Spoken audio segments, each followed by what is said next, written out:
নমস্কার, আপনারা সবাই কেমন আছেন? আমাদের দেশ অ্যান্ড দীপস ব্লগিংয়ের পক্ষ থেকে আপনাদের সকলকে জানাই শুভেচ্ছা। আজ আমরা আপনাদের জন্য নিয়ে এসেছি শ্রীখণ্ডের গোপীনাথের মন্দিরের একটা ছোট্ট ভিডিও। বর্ধমান জেলার কাটোয়ার কাছে একটা ছোট্ট গ্রাম এই শ্রীখণ্ড। বর্ধমান থেকে কাটোয়াগামী যে কোনো লোকাল ট্রেন বা কাটোয়া যাবার যে কোনো বাসে চাপলে এই গ্রামে অনায়াসেই পৌঁছানো যায়। এই গ্রামের গোপীনাথ মন্দির আজ আপনাদের আমি দেখাবো। আমাদের কাছে এই গোপীনাথ ও ভক্ত রঘুনন্দনের কাহিনী অজানা নয়। আপনারাও শুনে থাকবেন অনেক কীর্তনের আসরে এই ভক্ত রঘুনন্দনের কাহিনী।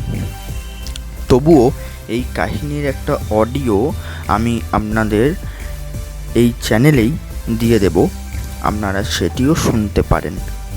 সেই গোপীনাথকে আজ আপনারা নিজের চোখে দেখুন।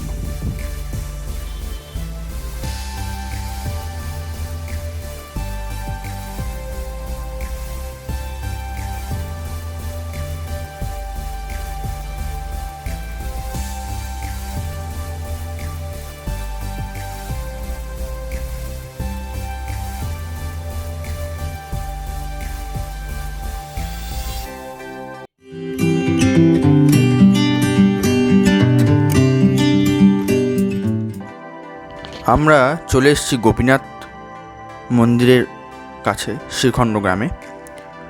আমরা চারজন মায়াপুর থেকে ডাইরেক্ট গাড়ি নিয়েই ঢুকেছিলাম শ্রীখণ্ডই। চলুন আপনাদের এবার নিয়ে যাই গোপীনাথ মন্দিরে।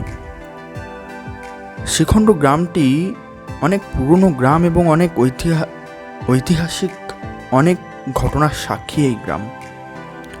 আমি আস্তে আস্তে দেখলাম অনেক পুরনো বাড়ি, প্রায় জমিদার বাড়ির মতো অনেক বাড়িও এখানে রয়েছে।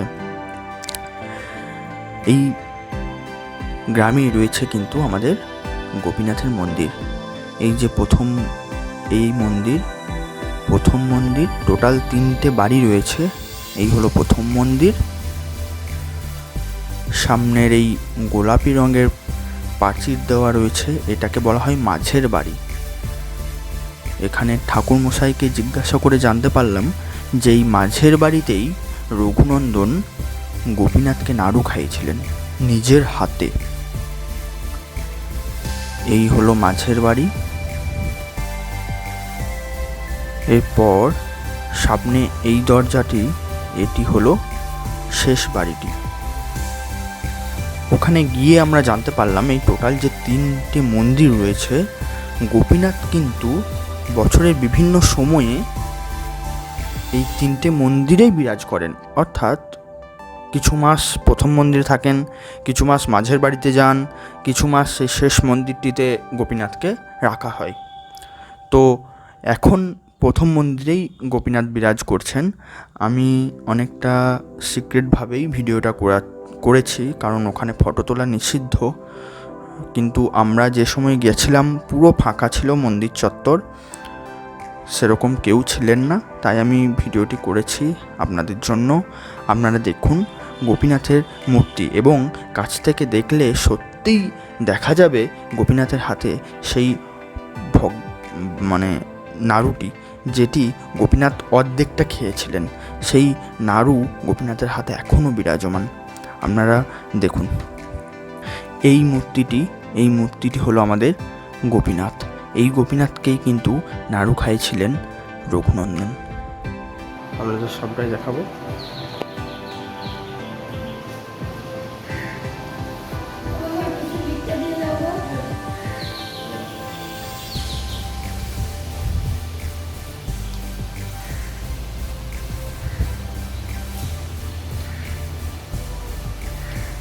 অনেক পুরনো মন্দির, আপনারা প্রায় বুঝতেই পারছেন। এটি হলো মাঝের মন্দির। এই মাঝের মন্দিরেও রাধা গোবিন্দের বিগ্রহ রয়েছে। এই মাঝের মন্দিরে রয়েছে ভজন কুঠির, নরহরি সরকারের ভজন কুঠির। এটি হলো নরহরি সরকারের ভজন কুঠির। দেখুন খুব সুন্দরভাবে সাজানো গোছানো এই ভজন কুঠিরটি।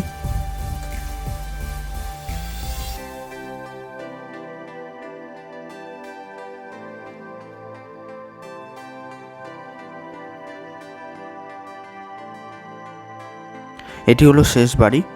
এই বাড়িটিতেই রঘুনন্দন জন্মেছিলেন। দেখুন রঘুনন্দনেরও বিগ্রহ, তার মায়ের কোলে শুয়ে রয়েছেন সেই ছোট্ট রঘুনন্দন।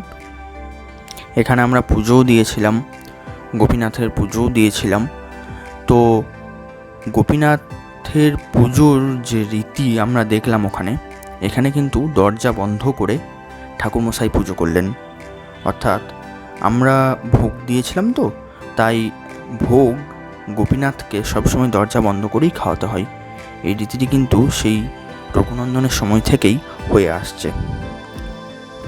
চলুন বন্ধুরা, আজকে এ পর্যন্তই।